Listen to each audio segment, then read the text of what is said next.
एक नहीं, दो नहीं बल्कि 3-3 जॉन अब्राहम की सत्यमेव जयते 2 आज यानी गुरुवार को सिनेमाघरों में रिलीज हुई है। क्या 3 जॉन अब्राहम 3 गुना ज्यादा पब्लिक को सिनेमाघर तक खींच पाएंगे? Hello friends, welcome to Komal Nahta official. आप समझ ही गए होंगे, इस वीडियो में हम रिव्यू करने वाले हैं फिल्म सत्यमेव जयते 2 को। लेकिन सबसे पहले आपको याद दिला दूं, अगर आपने अभी तक हमारे चैनल को सब्सक्राइब ना किया हो, तो इस वीडियो को देखने के तुरंत बाद जरूर कीजिए।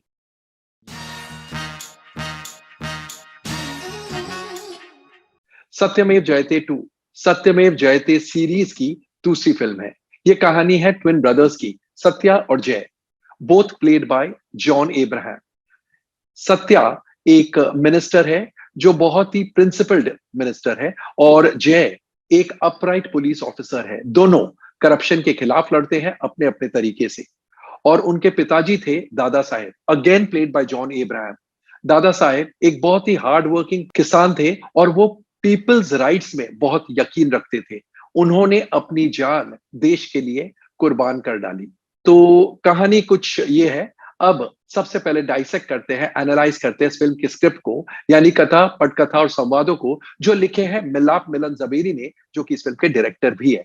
मिलाप मिलन जवेरी की स्टोरी एंड उनका screen play believes in extremes. सारे किरदार और सारे एक्टर्स एक्सट्रीम में जाते हैं, बहुत नॉर्मल तरीके से नहीं बिहेव करते हैं। और डायलॉग्स भी वो इतने हेवी ड्यूटी बोलते हैं कि आपको कभी कभी लगता है, ऑडियंस को कभी कभी लगता है कि क्या ये नॉर्मल तरीके से बात करना जानते हैं या नहीं जानते हैं। कहानी उस प्रकार की है जो हम 1970s और 1980s की फिल्मों में देखा करते थे। उसमें भी कोई हर्ज नहीं है, लेकिन इस पर्टिकुलर कहानी और इस पर्टिकुलर स्क्रीन प्ले के बारे में अगर हम बात करते हैं, तो एक तो बहुत ज्यादा ठूसा गया है इस फिल्म की कहानी और स्क्रीन प्ले में।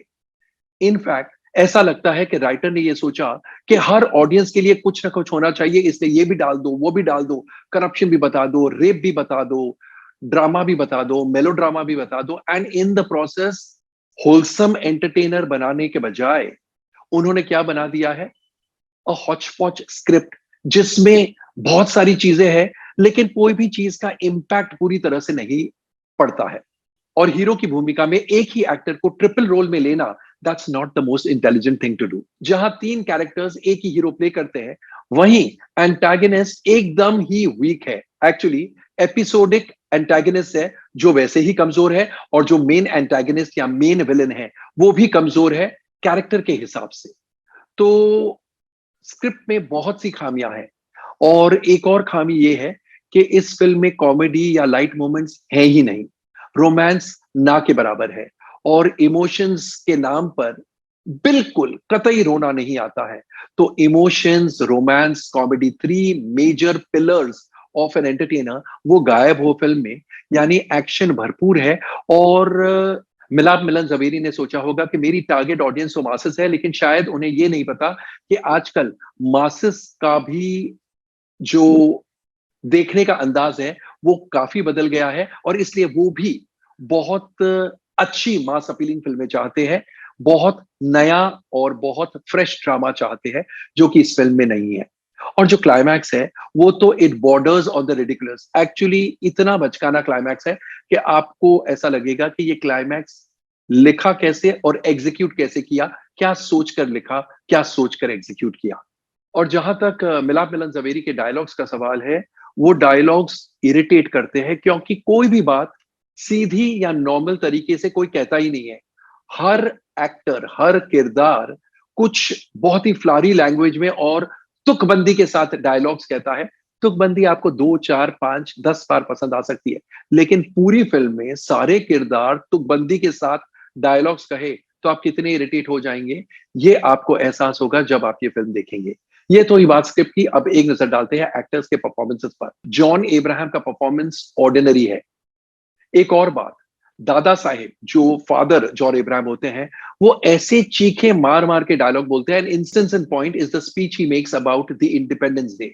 जब स्वतंत्रता दिन की वो बात करते हैं, ऐसे चीखे मार मार के बोलते हैं, आपको लगता है हो क्या गया है उन्हें, और किस लिए वो ऐसे चिल्ला रहे हैं। और सत्या और जय जो ट्विंस हैं, उन दोनों का स्टबल का लुक, कोई भी क्लीन शेवन नहीं है, स्टबल लुक है। तो देयर इज नो वेरिएशन, और इसलिए उनके परफॉर्मेंस के साथ साथ उनका लुक भी मोनोटोनस हो जाता है। जैसा हमने कहा जॉन एब्राहम का काम ऑर्डिनरी है, वैसे ही Divya Khosla Kumar is also just about all right. Harsh Chhaya film के मेन एंटागनिस्ट या मेन विलन है, और दो जॉन एब्राहम के सामने एक हर्ष छाया को बतौर मेन विलन खड़ा करना वो बिल्कुल समझदारी की बात नहीं है। हालांकि हर्ष छाया का काम अच्छा है, लेकिन he doesn't look like the main villain, and therefore उनका जो इम्पैक्ट है, विलेनी का इम्पैक्ट है, एकदम कम हो जाता है। Gautami Kapoor does a fair job. Anoop Soni को स्कोप बहुत ही कम मिलता है as DCP Upadhyay, he is okay. Sahil Vaid has been completely wasted. Zakir Hussain, Dayashankar Pandey, Rituraj Singh as Maganlal Joshi and Salim Shah as Yashwant Paswan, all four of them lend okay support, all right support. शाद रंधावा ने सरदारा की भूमिका में अच्छा काम किया है। Rajendra Gupta as Daya Kaka is earnest. Bhagyashree Limaye as the lady doctor, she definitely has her moments, और नोरा फतेही एक सॉन्ग डांस में है, सेक्सी सॉन्ग डांस किया है उन्होंने। बाकी बहुत से एक्टर्स हैं जिन्होंने ऑर्डिनरी सपोर्ट लैंड किया है। तो ये तो ही बात परफॉर्मेंसेस की। अब एक नजर डालेंगे डायरेक्शन और अन्य टेक्निकल एस्पेक्ट्स पर। फिल्म में निर्देशन मिलाप मिलन जवेरी का है, and the direction is very ordinary, very average, क्योंकि वो उस प्रकार की फिल्म नहीं बना पाए हैं जो मासेस को भी लगे वाओ मजा आ गया। फिल्म में संगीत अलग अलग म्यूजिक डायरेक्टर्स का है, और को रोचक कोहली, तनिष्क बागची, पायल देव एंड जस मानक। गाने काफी अच्छे हैं। गानों के बोल लिखे हैं मनोज मुंतशिर, तनिष्क बागची और जस मानक ने, जो कि अच्छे हैं। गानों की कोरियोग्राफी आदिल शेख की है, जो बहुत ही ऑर्डिनरी है, और इसकी वजह यह है कि नोरा फतेही को छोड़ के बाकी एक्टर्स जिन पर गाने पिक्चराइज किए हैं उनमें से कोई भी अच्छा डांसर नहीं है, लेकिन फिर भी उनसे डांस करवाया है, और इसलिए कोई मजा नहीं आता है। बैकग्राउंड म्यूजिक संजॉय चौधरी की है, जो कि सो है। सिनेमेटोग्राफी डडली की है, जो कि बहुत बढ़िया है। Action scenes have been choreographed by Mohammad Amin Khatib, and भरपूर एक्शन है जो मासेस को तो पसंद आएगा, लेकिन क्लासेस और फैमिली ऑडियंसेस ऊब जाएंगे, बोर हो जाएंगे with so much of gruesome violence.